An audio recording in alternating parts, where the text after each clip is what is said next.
திருவள்ளுவர் சிலை அவமதிப்பு செய்தது தொடர்பாக செய்தியாளர்களை வைரமுத்து சந்தித்து வருகிறார். அதன் நேரடி காட்சியினை பார்க்கலாம். என்று கல்விக்கு விளக்கம் தந்த பெருமகன் திருவள்ளுவர் இன்றைக்கு இடம் இல்லாமல் இல்லை. இந்த பூமி உருண்டையே அவருக்கு இடம். இன்னொரு கருத்து சொல்லப்படுகிறது.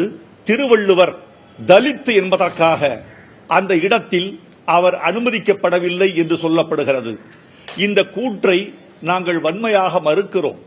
பிறப்போக்கும் எல்லா உயிர்க்கும் என்று சொன்னவர் திருவள்ளுவர். சிறப்பொவ்வா செய்தொழில் வேற்றுமையான் என்று அடுத்த அடியில் சொன்னவரும் அவர்தான். திருவள்ளுவர் எந்த இனம், எந்த சாதி, எந்த சமூகம் என்பதற்கு எந்த ஆதாரமும் இல்லை. அவர் தமிழர், தமிழின் ஞான அடையாளம் என்றுதான் உலகம் இதுவரை கொண்டிருக்கிறது.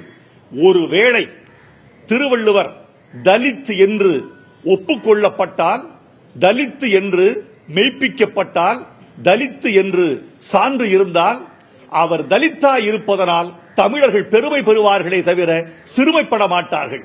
ஏனென்றால் தாழ்த்தப்பட்ட இனத்தை சார்ந்தவன் கூட இவ்வளவு பெரிய ஞானியாக தேர்ந்தெடுக்கிறானே என்று தமிழர்கள் பெருமைப்படுவார்களே தவிர ஒரு நாளும் சிறுமையோ வருத்தமோ அடைய மாட்டார்கள்.